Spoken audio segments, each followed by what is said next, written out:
blood, itu full blood. Lagi naik bija. Ayo, Ya habiskan ini Mas. full blood ini. Habiskan, bagi semua rata. Ini, Bagi ini. semua, kalau nggak layak ya dijemur. Ikutkan giling, proses awal. Pakai lagi. Cempenya lebih murah.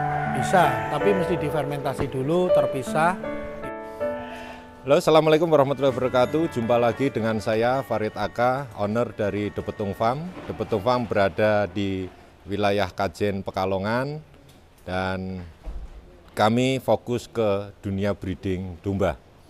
Hari ini kita akan cerita sedikit mengenai proses perjuangan kita di dunia peternakan domba kambing.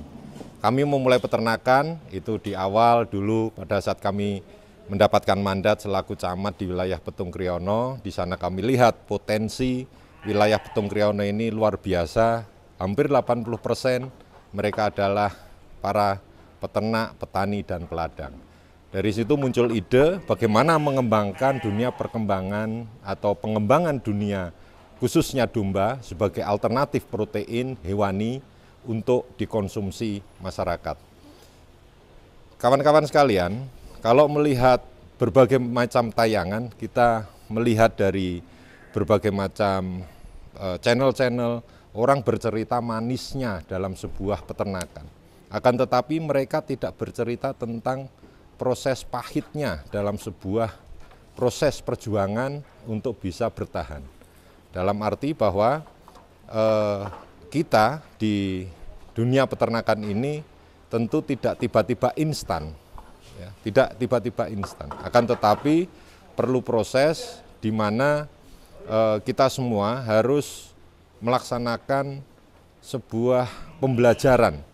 Karena di The Betung Farm ini kita mencoba merubah dari pola tradisional ke arah semi modern, di mana dengan menggunakan pakan simpan yang kita sebut sebagai silase ataupun fermentasi, sehingga lebih praktis dan lebih ekonomis.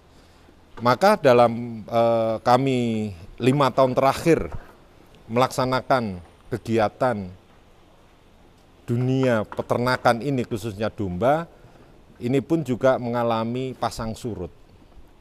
Khususnya kesiapan dalam manajemen pakan. Satu hal yang perlu disikapi oleh para kawan-kawan yang baru memulai ternak adalah jangan tergiur bicara masalah keuntungannya saja.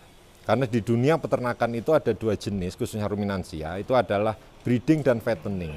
Orang banyak mengupas bagaimana kalau fattening itu cash flow-nya cepat, kemudian keuangan berputar cepat, dengan target sekian-sekian, sehingga orang dengan mudahnya tergiur untuk memulai itu. Padahal bekal untuk memulai itu rata-rata mereka hanya bermodal kapital, tidak bermodal skill atau pembelajaran melalui workshop, seminar, ataupun tanya ke para expert yang sudah berkecimpung lama di dunia peternakan.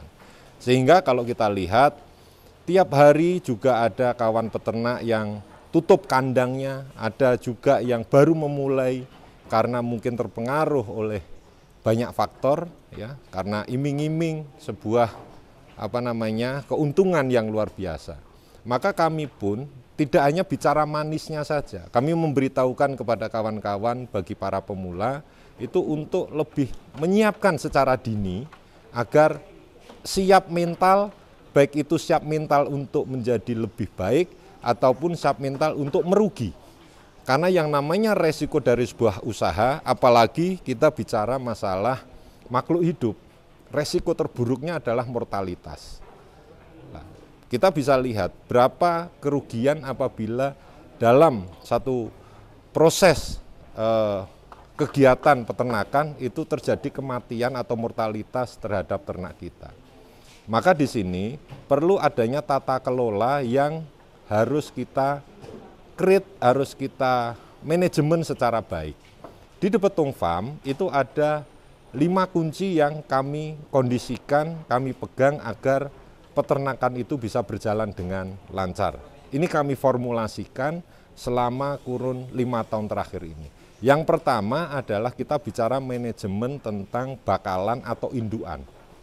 Ini adalah bicara mengenai genetik, bicara mengenai jenis, ya, baik itu rasnya dan sebagainya, jantan betinanya dan seterusnya. Kemudian yang kedua, kita bicara masalah manajemen pakan. Ini yang sering terjadi masalah. Kita tahu bahwa di dunia peternakan itu 70% lebih kos itu habis untuk biaya pakan. Maka dalam hal dunia peternakan ruminansia, kawan-kawan harus menyiapkan yang namanya bank pakan. Bank pakan tidak hanya kemudian kita mempunyai lahan rerumputan, gramina ataupun leguminosa, tetapi kita juga harus membuka jejaring dengan para petani-petani. Kita mengolah, meng-create mungkin dari limbah pertanian, contohnya tebon jagung, tebon sorghum, kemudian kacang tanah, ya, limbah panenan kacang tanah, kemudian berbagai macam hasil pertanian lain, termasuk jerami sekalipun. Nah, hal ini perlu adanya sebuah sinergitas dengan para lingkungan sekitar kita. Yang ketiga, kita bicara manajerial tentang kandangnya. Tidak perlu mewah, teman-teman. Membuat kandang itu yang penting aman, nyaman, kemudian ternak bisa sehat. Apa sih definisi kandang? Definisi kandang itu sebenarnya adalah pembatas ruang. Memang kalau kita bicara estetika, nilai keindahan, ya tentu itu akan mengeluarkan pembiayaan yang cukup besar. Oke lah, kalau itu sudah proven result, sudah ada hasil, kawan-kawan bisa memperbaiki kandang itu sedemikian rupa sehingga enak dipandang. Tetapi pada saat awal-awal memulai, dengan bambu sekalipun, dengan kayu biasa sekalipun, itu bisa kita gunakan. Yang penting kandang itu berkonsep FAE, futuristik, artistik, kemudian aerodinamik dan ekonomik. Jadi selain kelihatan indah, ya walaupun sederhana, bagaimana kreasi kita dalam dunia mengelola ataupun menata lingkungan kandang, kemudian juga yang jelas adalah efisien terhadap finansial yang dikeluarkan atau keuangan itu. Yang keempat, manajemen tentang perawatan. Ini juga menjadi urgent dan sangat penting. Ketika ternak-ternak yang kita kelola ini sesuai dengan tujuan kita, apakah itu fattening ataupun breeding, maka kita harus memperhatikan kondisi perawatan. Merawat tidak hanya pada ternak yang sakit, tetapi ternak yang sehat pun harus kita rawat agar kondisinya sesuai dengan harapan yang kita inginkan. Berapa banyak ADG yang harus kita targetkan, berapa banyak produksi peranakan yang harus kita hasilkan dari itu, maka perawatan inilah menjadi salah satu kuncinya. Yang terakhir, kita bicara masalah manajemen pemasaran. Sekarang dunia itu bisa melalui sosial media. Dunia ada di genggaman. Jejaring itu tidak hanya soal kita ketemu face to face orang di pasar, kemudian di lingkungan sekitar kita. Tetapi kita bisa berinteraksi dengan seluruh masyarakat, seluruh orang melalui sosial media, entah itu jaringan YouTube, entah itu sosial media lain kayak Facebook, TikTok, Instagram, dan sebagainya. Ini kita manfaatkan, mengenalkan produk-produk yang sudah kita kembangkan. Karena produk kita adalah produk peternakan domba ataupun kambing, maka itulah yang harus kita perkenalkan kepada masyarakat luas melalui jaringan sosial kita. Sehingga membentuk alam di bawah sadar para netizen itu bahwa oh kita ini adalah peternak, sehingga suatu saat mereka ketika membutuhkan ternak-ternak kita, mereka pun langsung menghubungi kita. Jadi ini beberapa hal kaitan dengan tata kelola.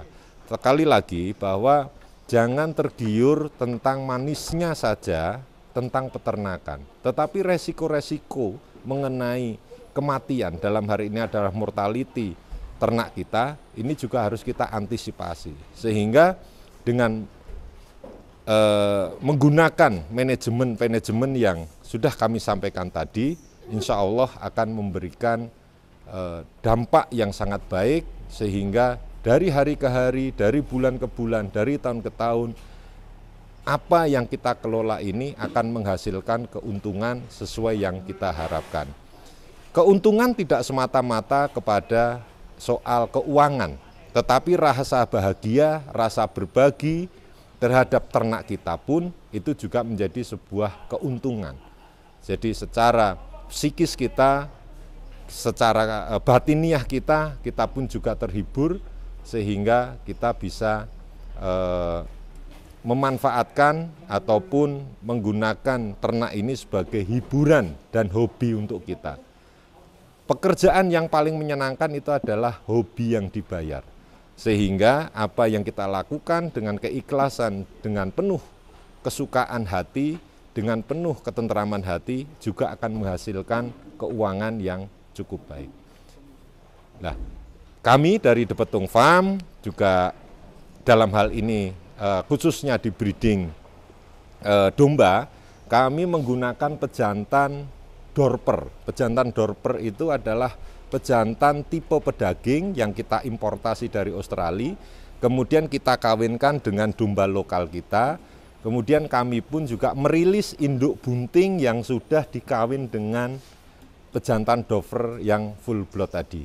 Maka bagi kawan-kawan, para pemula, para peternak yang ada farm-farm, yuk silaturahmi ke De Petung Farm apabila tertarik dengan produk yang kami miliki, kita obrolkan, kita ngopi-ngopi bareng di kandang, sehingga dengan persaudaraan, karena domba kita bersaudara, akan menjalin persahabatan dan membangun jaringan yang lebih baik. Kami tunggu kawan-kawan di De Petung Farm yang ada di Desa Banjarrejo, Kecamatan Karanganyar, Kabupaten Pekalongan, Jawa Tengah, Indonesia. Insya Allah suatu saat kami pun juga akan mengunjungi farm-farm kawan-kawan semua sehingga dimanapun berada kita menjadi saudara. Kami tunggu kehadirannya dan produk-produk buntingan kami pun bisa menyebar ke wilayah-wilayah kawan-kawan para peternak. Demikian dari kami, Farid Aka, salam untuk para kawan-kawan peternak seluruh Indonesia. Semoga kejayaan dan swasembada pangan, khususnya swasembada daging untuk protein hewani dari daging domba maupun kambing bisa tercapai dengan baik. Semangat, dan saya Farid Aka dari De Petung Farm menyampaikan ucapan terima kasih. Assalamualaikum warahmatullahi wabarakatuh.